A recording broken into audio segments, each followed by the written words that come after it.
ભારતીય જનતા પાર્ટીએ રણનીતિક રીતે બહુ મોટી ભૂલ કરી. ભૂલ એ કરી કે કોંગ્રેસની ભૂમિકા અહીંયા ટ્રાફિક પોલીસ જેવી છે. રોડે કોકનો વાહને કોતો છતાં પોતે કે આમ હાલો પોતાનું કાંઈ ન રહે એમ. હવે સગ્ગા ભત્રીજાની વાડી છે અશ્વિનભાઈની, તો અશ્વિનભાઈ કોંગ્રેસનો માલ તો રાખવા દે નહીં, અને આમ આદમીએ તો સ્ટિંગ કર્યું છે. હવે કોનો હોય એ ગોતવાનું કંઈ ખરું એમ કહું. બંને સ્ટિંગ ઓપરેશન થકી ભારતીય જનતા પાર્ટી વધુ ફિક્સમાં આવી. નબળી ગા જાજી બગા એને કરવું તો એ બધું એને કરી લીધું. મતદારો ઉપર જેની અસર પડવાની ઓબ્વિયસલી પડે કે આ માણસ તાકાતવાળો તો છે, કે તમારા ઘરમાં આવીને તમારે અહીંયા રેડ પાડી ગયો ને બધું રંગે હાથ ઝડપી ગયો. ઓરિજિનલ ભારતીય જનતા પાર્ટીના લોકો છે જેણે અટલ બિહારી વાજપેયી સુધીની કહું તો એવી વિચારધારાને પનપી છે, પોષી છે. હવે એવા લોકો બધા હાસ્યામાં છે. ગોપાલ એકલો નથી જીતતો ત્યાં. બિલકુલ ગોપાલ ઇટાલિયા તો સિમ્બોલ છે. ખરેખર ત્યાં જીતે છે કોણ? ભારતીય જનતા પાર્ટીનું મેં તમને જે કીધું કોંગ્રેસ યુક્તકરણ ભાજપ અને ભાજપની વિચારધારા વગરની ભાજપ, એ જે છે એની વિરુદ્ધના જેટલા લોકો છે એ બધા જ લોકો હવે જીતે છે. કોલસાને દૂધથી નવરાવો તો ધોળો થઈ જાય નહીં. એટલે આફ્ટર ઓલ તમે જનતાને જ્યારે ગ્રાહક સમજી લ્યો, દલાલ સમજી લ્યો, એ તો તમારા મોતના દી છે. એવું હવે નથી રહ્યું. મોબાઈલ યુનિવર્સિટીએ બધાને PhD બનાવી દીધા. લોકો શરમે ધર્મે જો બધા જ લોકો ખરાબ નથી હોતા, પણ તમે મને ઓફર કરો કે સાહેબ મારા મિત્ર છે, ઉમેદવાર છે, ગમે એમ કરીને તમે એની યારે 5 મિનિટ બેસી જાઓ, તો તમારા માન ખાતર હું બેસી જાઉં પણ મત ના આપું. તમારા માન ખાતર બેસી જાઉં. એવી રીતે લોકો પૈસા લઈ લે છે, પીતા હોય દારૂ લઈ લેતા હશે, પણ એનો અર્થ મતપેટીમાં મત ન નાખી દે. છેલ્લા કેટલાક મહિનાઓથી જે ચર્ચા ચાલી રહી હતી એ વિસાવદરની ચૂંટણી આખરે આવી ગઈ છે. ગણતરીની કલાકો જ મતદાન શરૂ થવાને બાકી છે ને અનેક જે વિસાવદરની ચૂંટણીમાં પ્રચાર દરમિયાન બંને પાર્ટીઓમાંથી અનેક જે વાતો છે સામે આવી, અનેક રીતે પ્રચાર કરવામાં આવ્યો. બંને પાર્ટીઓ, ત્રણેય પાર્ટીઓ એડી ચોટીનું જોર લગાડ્યું. આમ આદમી પાર્ટીના ગોપાલ ઇટાલિયા હોય, ભાજપના કિરીટ પટેલ હોય, અને તેમના જે સારથી બન્યા છે અત્યારે એ ચૂંટણીમાં જયેશ રાદડિયા હોય, કોંગ્રેસમાંથી પણ પરેશ ધાનાણી સહિતના મોટા નેતાઓ છે તે નીતિન રાણપરિયા માટે જોર લગાડી રહ્યા છે. ને હવે મતદાન શરૂ થવાને ગણતરીના કલાકો બાકી છે, ત્યારે કોનું પલ્લું ભારી છે તેની ચર્ચા કરવા માટે આપણી સાથે વરિષ્ઠ પત્રકાર જગદીશભાઈ મહેતા જોડાયેલા છે. જગદીશભાઈ, ગુજરાત તકમાં સ્વાગત છે. જે રીતના છેલ્લા કેટલાક દિવસથી પ્રચાર ચાલી રહ્યો છે, સામે આક્ષેપો થયા, પરંતુ સર ગઈકાલે જે ઘટના બની, જે ગોપાલ ઇટાલિયાએ સ્ટિંગ ઓપરેશનનો દાવો કર્યો, આ સર એમને ફાયદો કરાવશે કે નુકસાન કરાવશે? ઓબ્વિયસલી ફાયદો જ કરાવે મેન્ટલી, પણ આમે તમને કહું કે નબળી ગાને જાજી બગા. એક તો ભારતીય જનતા પાર્ટીએ જ્યારથી કિરીટભાઈ પટેલની ઉમેદવારી કરી ત્યારથી સ્થાનિક ભારતીય એટલે વિસાવદરના ભારતીય એકમથી માંડીને કોઈને આમ જચ્યું નહોતું. કારણ કે કિરીટભાઈનું વ્યક્તિત્વ વિવાદાસ્પદ છે. એ સાબિત થવું ન થવું પછીની ઘટના છે, પણ દાગ અનેક છે. ભારતીય જનતા પાર્ટીએ રણનીતિક રીતે બહુ મોટી ભૂલ કરી. ભૂલ એ કરી, સૌથી પહેલાં તો જ્યારે તમારી પાસે ગોપાલ ઇટાલિયા જેવો હરીફ હોય તો તમારે કોઈ પણ પ્રકારે ઊણા ઉતરે એવા કોઈ ઉમેદવારને ઊભો રાખો તો હાથે કરીને હારવા જેવું થાય.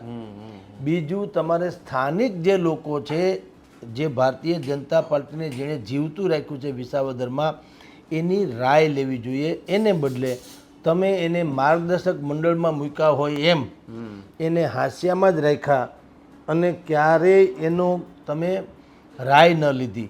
પરિણામે થયું એવું કે અત્યારે તમે જુઓ તો વન સાઇડેડ ચાલ્યું જાય છે. કોંગ્રેસ તો માધવ ક્યાંય નથી મધુબનમાં. કોંગ્રેસમાં એ પોતે ઊભા છે એવું એ કહે છે. મેં અનેક વાર કીધું કે કોંગ્રેસની ભૂમિકા અહીંયા ટ્રાફિક પોલીસ જેવી છે. રોડે કોકનો વાહને કોતો છતાં પોતે કે આમ હાલો પોતાનું કાંઈ ન રહે એમ.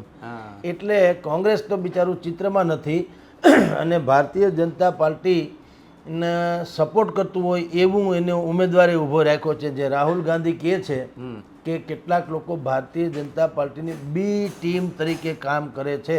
વિસાવદર એનો બહેતરીન નમૂનો છે. રાહુલ ગાંધીને ખબર પડે કે બી ટીમ એટલે શું. કારણ કે ક્યાં ગોપાલ ઇટાલિયા, ક્યાં જયેશ રાદડિયાને આગેવાનીમાં કિરીટ પટેલ અને ક્યાં તમારા ભાઈ નીતિનભાઈ રાણપરિયા. તો તમારે સમજીને કંઈક પરેશ ધાનાણીને ઉતારો, દાખલા તરીકે વાત છે. ટૂંકમાં એવું નામ પરેશ ધાનાણી વ્યક્તિ કમસે કમ ટક્કર આપી એમ તો કહેવાય. તમે હાથે કરીને ઢીલ મૂકી છે એટલે તમારી પતંગ કપાવાની.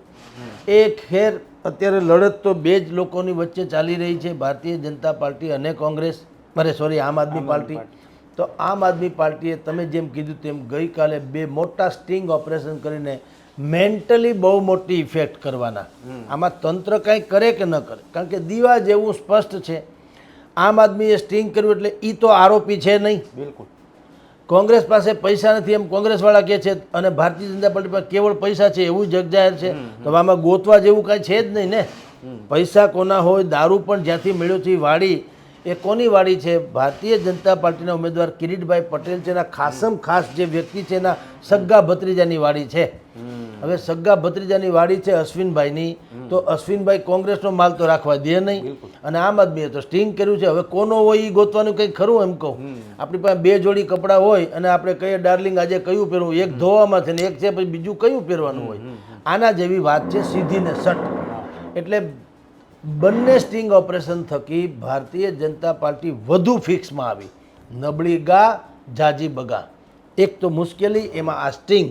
એટલે ગોપાલ ઉપર અમસ્તું બધા ઓળઘોળ તો હતા જ. તે વિસાવદરની જનતા પહેલેથી છેલ્લે સુધી ઓળઘોળ રહ્યા, એમાં આ સ્ટિંગ ઓપરેશન આવ્યું. એમાં ઓર વધી ગઈ ખબર કે ગોપાલ આવું કરી શકે છે કે અત્યારે સામ દામ દંડ ભેદ બધું જ ભારતીય જનતા પાર્ટી પાસે હોવા છતાં ગોપાલ જે છે એ પીએસઆઈને બોલાવી શકે છે, સ્ટિંગ કરાવી શકે છે, એને પંચનામું કરાવી શકે છે, એની ફરિયાદ કરાવી શકે છે. કમસે કમ ગામ ગધેડો તો કર્યો, કાંઈ કરે કે બીજા તંત્ર કાંઈ કરે કે ન કરે, એને કરવું તો એ બધું એણે કરી લીધું. મતદારો ઉપર જેની અસર પડવાની ઓબ્વિયસલી પડે કે આ માણસ તાકાતવાળો તો છે, કે તમારા ઘરમાં આવીને તમારી ત્યાં રેડ પાડી ગયો ને બધું રંગે હાથ ઝડપી ગયો, એટલે એની ઇફેક્ટ તો થવાની. અને વિસાવદરની જનતા જે છે એણે આ બધો તાહીરો જોયો જ છે. સાહેબ, એવું લાગે છે કે કોંગ્રેસને પોતાની જીત કરતાં ગોપાલની હારમાં વધારે રસ હોય? કોંગ્રેસને તો હોય જ, પણ ભારતીય જનતા પાર્ટીને પણ વિશેષ છે. કારણ કે ગોપાલનું જીતવું એ કેવળ ગોપાલનું જીતવું નથી. ગોપાલનું જીતવું એ ભારતીય જનતા પાર્ટીની જે નવીનીકરણ થયું છે, કોંગ્રેસ યુક્ત ભાજપ, વિચારહીન ભાજપ, જે દીનદયાળ ઉપાધ્યાયની ભારતીય જનતા પાર્ટી કહેવાય, અંત્યોદયનો ઉત્કર્ષ, છેવાડાના લોકોનું કલ્યાણ, આ બધી જે વાતો હતી એ પોથીમાંના રીંગણા જેવી થઈ ગઈ. હવે તમારી પાસે પૈસા છે તો તમને ટિકિટ મળી શકે છે. આ જે આખી ભાવ અત્યારે પેદા થયો છે, અને જે ઓરિજિનલ ભારતીય જનતા પાર્ટીના લોકો છે, જેણે અટલ બિહારી વાજપેયી સુધીની કહું તો એવી વિચારધારાને પનપી છે, પોષી છે, હવે એવા લોકો બધા હાસ્યામાં છે. અને મારા જેવા જેને ગઈકાલ સુધી આખી ભારતીય જનતા પાર્ટીનું ફૂલ ફોર્મ ન આવડતું હોય બોલતા, હવે એ લોકો શીર્ષ સ્થાને છે, અત્યારે મંચસ્થ છે. તો આ બધું જે છે એને કારણે મુશ્કેલી ઓર વધી ગઈ છે. અને કોંગ્રેસ એ તો મેં કીધું તેમ ચિત્રમાં નથી, પણ ભારતીય જનતા પાર્ટીને હવે પાપ તારું પ્રકાશ જાડેજા, ધર્મ તારો સંભાળ એના જેવું છે. એની બેરડીને લગભગ કોઈ આ છે ને હવે કોઈ બચાવી શકે એમ લાગતું નથી. વિસાવદરને લાગે વળગે ત્યાં સુધી. અને જો ભારતીય જનતા પાર્ટી એમ માનતી હોય કે વિસાવદરમાં માની લો એકાદી બેઠક મળી જાય, વિપક્ષને તો કોઈ ફેર નહીં પડતો હોય, પણ એ ખોટી વાત છે. ગોપાલ એકલો નથી જીતતો ત્યાં. બિલકુલ. ગોપાલ ઇટાલિયા તો સિમ્બોલ છે. ખરેખર ત્યાં જીતે છે કોણ? ભારતીય જનતા પાર્ટીનું, મેં તમને જે કીધું, કોંગ્રેસ યુક્તકરણ ભાજપ અને ભાજપની વિચારધારા વગરની ભાજપ, એ જે છે એની વિરુદ્ધના જેટલા લોકો છે એ બધા જ લોકો હવે જીતે છે. એન્ટી એસ્ટાબ્લિશમેન્ટ એ લોકો હવે જીતે છે. સર, આજે કતલની રાત કહેવાય, આ છેલ્લી રાત કહેવાય. આમ તો ચૂંટણીમાં કેટલી વાતો છે તે બહાર નથી આવતી હોતી, ઓફિશિયલ નથી હોતી, પરંતુ આજે રાતે તમામ પાર્ટીઓ કઈ રીતના કાવા દાવા કરી શકે છે? આમ તો આપણે જોઈએ લીધું શું થઈ શકે એ, કે તમને પેટીયું મોઢે 13 પેટી, એકમાં 65 બોટલ હોય એવી 13 પેટી, 750 બોટલ દારૂ, એ રેડ લેબલ જેવું કહેવાય, ટૂંકમાં કિંમતી, જે પીતા હશે એને ખબર હશે. આટલી કિંમતી દારૂ ત્યાં અત્યારે એક જ ગામ માટે પાછો ઠલવાયેલો એમ કહેવામાં આવ્યું હતું એના લોકોએ. આ તો આ ગામ પૂરતો છે. તમે વિચાર કરો તો વિસાવદરમાં આટલા 127-48 કેટલા ગામો છે, ત્યાં શું નહીં થયું હોય, અને કેટલા પૈસા. એક ભાઈને ખાલી ગોપાલ ઇટાલિયાની વિરુદ્ધમાં બોલવાના 2 લાખ રૂપિયાની ઓફર થઈ હોય, એક વિડીયો ઉતારવાનો, 2 લાખ રૂપિયા આપું તમે ગોપાલભાઈની વિરુદ્ધમાં વિડીયો ઉતારો, સોશિયલ મીડિયામાં એ પણ, તો તમે કલ્પના કરો કે શું નહીં થયું હોય અને આ કતલની રાતમાં શું ન થાય.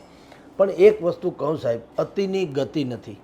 તમે ગમે તેમ કરો સાહેબ, કોલસાને દૂધથી નવરાવો તો ધોળો થઈ જાય નહીં. એટલે આફ્ટર ઓલ તમે જનતાને જ્યારે ગ્રાહક સમજી લ્યો, દલાલ સમજી લ્યો, એ તો તમારા મોતના દી છે. એવું હવે નથી રહ્યું. મોબાઈલ યુનિવર્સિટીએ બધાને PhD બનાવી દીધા. બિલકુલ. લોકો સર્મે ધર્મે જો બધા જ લોકો ખરાબ નથી હોતા, પણ તમે મને ઓફર કરો કે સાહેબ મારા મિત્ર છે, ઉમેદવાર છે, ગમે એમ કરીને તમે એની યારે 5 મિનિટ બેસી જાઓ, તો તમારા માન ખાતર હું બેસી જાઉં પણ મત ના આપું. તમારા માન ખાતર બેસી જાઉં. એવી રીતે લોકો પૈસા લઈ લે છે, પીતા હોય, દારૂ લઈ લેતા હશે, પણ એનો અર્થ મતપેટીમાં મત ન નાખી દે. એને ખબર છે કે જે દારૂને એ પોતે પીવે છે, બાટલી ઉતારે છે પોતે ગળામાં, એ જ ઉમેદવાર એને બાટલીમાં ઉતારી દે. બિલકુલ. એ તો સીધી વાત છે. એટલે દરેક માણસ શું કરે છે કે ભાઈ લાભ લઈ લેવામાં ક્યાં ફરક પડતા એમાં પાછી વિસાવદરની જનતા, અને એમાં પાછી એ તો આઇકોનિક જનતા છે. વિસાવદરની જનતા તો હું વારંવાર પહેલેથી છેલ્લે સુધી કહેતો આવ્યો કે ગુજરાતમાં લોકતંત્ર જેને કહેવું હોય ને એના માટે તેને ક્લાસ કરવા હોય તો વિસાવદરમાં જવું પડે. આ તો વિદ્યાપીઠ છે લોકતંત્રની. વિસાવદર તો વિદ્યાપીઠ. ત્યાં જવું જોઈએ. જનતા જુઓ, ગામડાનું કહેવાય છે, કૃષિકારો કહેવાય છે, ખેડૂત છે, માલધારી છે, બધું છે, પણ તમે જુઓ ત્યાં કોઈ દી કોઈનો વાદ ન હાલવા દીધો એને. ન પક્ષવાદ, ન વંશવાદ, ન પરિવારવાદ, ન જ્ઞાતિવાદ, ન વર્ગવાદ, ન કોમવાદ, કુછ નહીં. તમે ખેડૂતના લડાયક હોવા જોઈએ અથવા તો ખેડૂત હોવા જોઈએ. તમે સાહેબ સોશિયલ મીડિયાની વાત કરી એટલે એમાં કાલની ઘટનાએ સાબિત કર્યું કે હવે સ્ટિંગ કરવા માટે પત્રકાર હોવાની જરૂર નથી. નોટ એટ દરેક માણસ પત્રકાર છે. એટલે જ કહું છું, હવે ભારતીય જનતા પાર્ટીને વિરોધ પક્ષની જરૂર નથી, એના ભીતરમાં જ વિરોધ પક્ષ છે. હવે તમે, એટલે જ હું કહું છું, આ યુનિવર્સિટીમાં દરેક પાસે મોબાઈલ છે, દરેક માણસ પત્રકાર છે, સ્ટિંગ ઓપરેટર્સ છે. એટલે હવે કોઈથી કાંઈ છાનું રહેતું. એટલે તો હું કહું છું કે જેને સરકાર એમ માનતી હોય કે મારી પાસે બધી મશીનરીઝ છે, તો તમારા કરતાં જનતા પાસે અનેક ગણી છે. એટલે હવે તો ક્રાઇટેરિયા એ જ નક્કી થવાનો. આ વિસાવદર વિદ્યાપીઠ જે છે એનો મેસેજ છે કે તમારું પરફોર્મન્સ હી પૈમાના હોગા. બિલકુલ. તમારે જીતવા માટે આ કોઈ ગતકડા કરવાની જરૂર નથી ને ગતકડાથી કોઈ જીતાય એમ નથી. તમારે you have to deliver the performance. તમારે પરફોર્મન્સ આપવું પડશે સમાજને, સારું તમારાથી બને એટલું, તો જ તમારો મેળ પડે એમ છે. બાકી આ બધી જ વાતો તમે જેટલી કરી રહ્યા છો એ બધું જ તમને લેકે ડૂબેંગે. સાહેબ, ત્રિપાખીય જંગ થવાથી એક ચર્ચા એવી છે કે જે ભાજપના વિરોધના મતો છે તે કોંગ્રેસ અને આપમાં વહેંચાઈ જશે ને એનો ફાયદો કિરીટ પટેલને થશે ને કદાચ કિરીટ પટેલ જીતી પણ જશે. પરંતુ અત્યાર સુધી જે રીતનો પ્રચાર ચાલ્યો એમાં એવું થવાના ચાન્સ કેટલા, અને ભાજપ વિરોધી મત એકલા ગોપાલ ઇટાલિયાને જ મળી જાય એવા ચાન્સ કેટલા? જુઓ, પહેલો ચાન્સ તમે જે કીધું એવી શક્યતા હોત તો ભારતીય જનતા પાર્ટી આખું તીડના ટોળાની જેમ ઉતરી પડ્યું ન હોત. આ બધી છે ને જો અને તો જેવી વાતો છે. હવે તમે જોજો, ન કરે નારાયણ અને જો ભારતીય જનતા પાર્ટી જીતી જાય તો તમે જોજો મોટા ભાગના લોકો પહેલાં એમ કહેશે EVMમાં ડખો છે. ભાઈ એવું નથી હોતું. હા, બિલકુલ. તમારું સંગઠન જે છે મતદારોને મત બૂથ સુધી લઈ જનારી વ્યક્તિ છે કે કેમ એના ઉપર આધાર છે. રાજકોટમાં કોરોના કાળ 2 જેમાં સેંકડો લોકો ગુજરી ગયા પછી મહાનગરપાલિકાની ચૂંટણી આવી હતી. આખું ભારત, તમે ગમે ભાજપવાળાને પૂછો તો કે હવે આપણે ક્યાં મોઢે મત માગવા જઈએ, કારણ કે ગમે એટલું કરો જનતાને ઓછું જ લાગે. એમ તે દિવસે ઓક્સિજન ખૂટી ગયો તો બીજી વાત ક્યાં રહી? તો શ્વાસ લેવાનો જે માણસ તમે કંઈ વ્યવસ્થા ન કરી શક્યો તો જીવવાનો ક્યાં પ્રશ્ન આવે? તો બધાને હતું કે આ વખતે તો ભારતીય જનતા પાર્ટી ગુમાવશે. શું થયું? 80માંથી 76 બેઠક આવી. બિલકુલ. બોલો. તો વિસાવદરમાં એટલી બધી તો હાહાકાર છે નહીં. એટલે તમને કહું છું કે તમે ઘોડાને પાણી સુધી લઈ જઈ શકો, પણ પાણી તો ઘોડાએ પીવું પડે ને. તમે દોરીને ઘોડાને લઈ જઈ શકો નદી સુધી, પણ પાણી ઘોડાએ પીવું પડે. એમ તમે ભૂરકી છાંટો અથવા તો તમે તમારો પ્રભાવ, જેમ કે ગોપાલ ઇટાલિયા ઉપડતા નથી, ઓકે, પણ મતદારોએ મત તો પાછા દેવા પડે. ખાલી ઝીંચક કરે શેરી ગલીમાં તાલીમ પાડવાથી મત પેટી નહીં ભરાઈ જાય. મતમાં તમારે જો ગોપાલ ગમતો હોય અથવા કિરીટભાઈ ગમતા હોય કે ભાઈ નીતિનભાઈ રાણપરા ગમતા હોય, તો ગમતા હોય તો એના ઘરે જઈને નીતિનભાઈ મજા કરજો, હું બેઠો, એમ ના હાલે. ત્યાં તમે મજા કરો કે ન કરો, તમારે મતદાન મથક સુધી તમારા મિત્રોને લઈને જઈને કહેવું પડે કે ભાઈ નીતિનભાઈને મત આપજો. સાહેબ, પાછો ગ્રામ્ય વિસ્તારમાં એવું પણ હોય કે અનેક ગામમાં એવા એક વ્યક્તિ હોય જે 50-200 લોકો ઉપર હોલ્ડ ધરાવતા હોય, તો છેલ્લી ઘડીએ ભાજપ અને બંને પાર્ટીઓ આવા લોકોને પણ સંપર્કમાં લેતી હોય છે ને આવા લોકોનો રોલ કેટલો મહત્વનો હોય છે? કાંઈ નહીં, રૂપિયા લઈ જાય અત્યારે હાલે જ છે એવું. હા. જો વિસાવદર જે છે ને એ ધાર્મિક હબ છે. આસપાસમાં સત્તાધાર, પાળિયા, તલાળા, પરબવાવડી, કનકાઈ, બાણે, તુલસીશ્યામ આ બધું જે છે ને એના જે કાંઈ મહત્વના માણસો છે એનું વિસાવદર પંથકમાં ઉપજણ બહુ છે. એ ધાર્મિક હબ છે.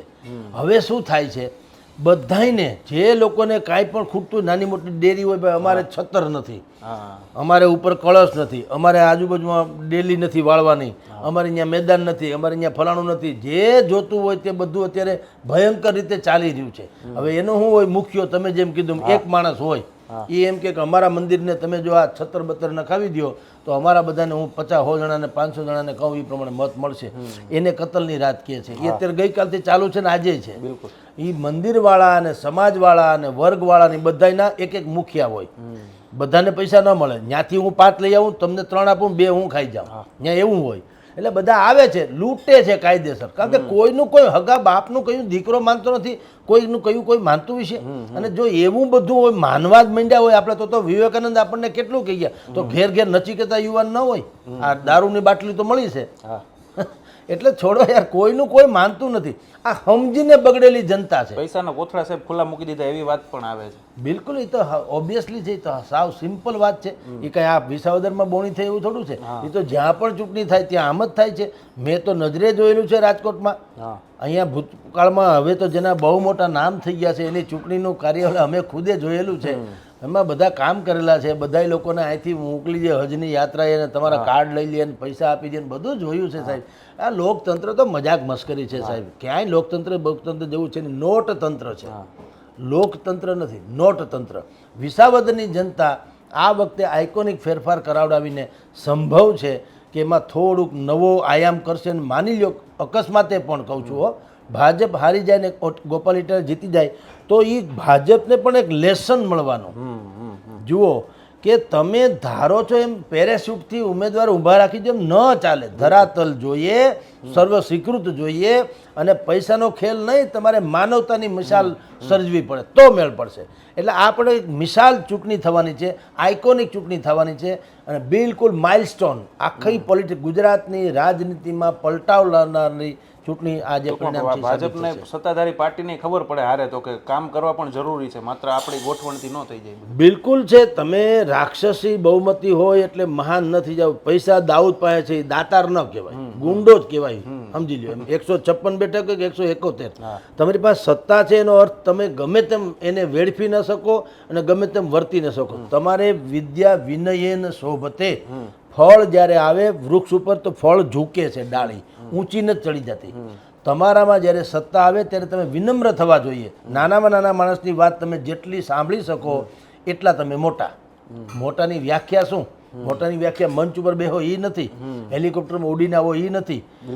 તમે કેટલી નાના માણસોની વાત કેટલી સાંભળી શકો છો, સમજી શકો છો, એ તમારી મોટપ છે. ભારતીય જનતા પાર્ટીનો નવો ફાલ, કહું છું, જૂનો નહીં, નવો ફાલ જે છે એનામાં આ પ્રકારની કોઈ માનવીયતા નથી, કોઈ ઔપચારિકતા નથી. એને એમ છે કે અત્યારે હું હાંડ છું એટલે હું પોળોન બજાર હાંકડી, અને એના દુષ્ફળ પક્ષ ભોજવશે, સુફળ વિસાવદરથી માંડીને શરૂ કરશે અને ભવિષ્યમાં ગુજરાત ભોગવશે. ખૂબ ખૂબ આભાર સર આગળ ચર્ચા કરવા બદલ. તો વિસાવદરની જનતા છે તે છેલ્લી ઘડી હવે કોના ઉપર પોતાનો પસંદગીનો કળશ જોડે છે તે જોવું ખૂબ જ મહત્વનું રહેવાનું છે. આપ જોતા રહો ગુજરાત તક.